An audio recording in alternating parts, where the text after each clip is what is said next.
Why do I take photos? I have a lot of cameras and I use almost every one on a regular basis. Certain cameras are better than others for certain situations. I have film and digital. In a perfect world, I would just shoot film, but we aren't in a perfect world. Over the past 4 years, as I've been taking photography more and more seriously, within those 4 years, there's been 2 years where I found one camera that has specifically raised my level as a photographer, and one camera that if I had to reach for any, it would be this one. It is personally the perfect camera for me, which is subjective, but it is the perfect camera for me. The Leica MP. I've had it for 2 years now, just over. I've shot over a couple hundred of rolls through it, and it has really just become second nature when it comes to shooting photography with this camera. The camera is beautiful aesthetically. It's simple, it's clean. It has everything you need a camera to have and literally nothing more. It is manual all the way through. The only digital thing on it is the light meter, which happens to just be 2 triangles and a dot. If the triangle is on the right side pointing to the left, that means your shot is overexposed. If the triangle is on the left side pointing to the right, that means it is underexposed.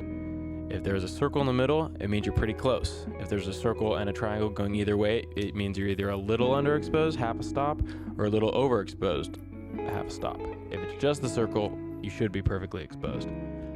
I personally, because film is a little bit more forgiving, usually shoot it with the circle and arrow on the right side, so it's a little bit technically overexposed by half a stop every time. Okay. So why do I take photos?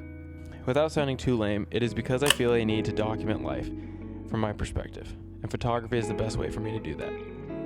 I want something that is intentional. Each photo I take is a decision I made from every aspect. This camera specifically gives me that power because it is so simple. It forces me to make all the exposure decisions and makes each frame more intentional. Digital cameras are incredible, but they are so smart now that they do have to work for you, or more than that, which in certain cases is great. But for me, it's about the experience, and shooting with the MP over the past few years is just my preferred way of photographing.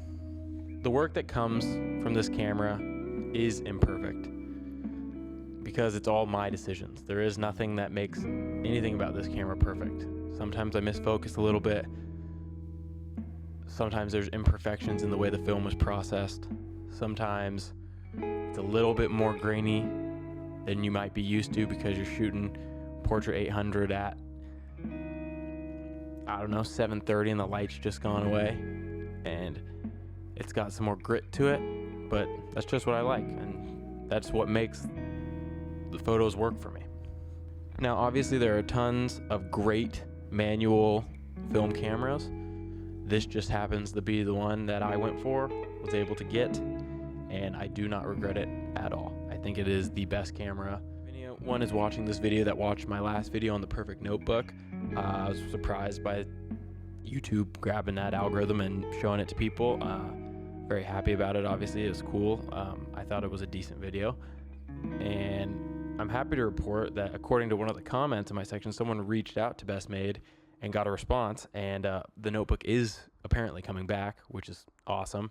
And if you like this channel, I'm going to keep making videos that are around the lines of perfect. Obviously that's subjective. It's going to be perfect according to my opinion, and it's going to be things that I have used and really have got into my flow of creative work.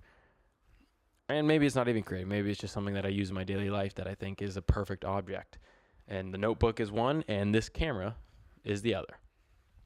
If you like, it'd be great if you liked, commented, subscribed. You can follow me on Instagram at beartoe_scent. And yeah,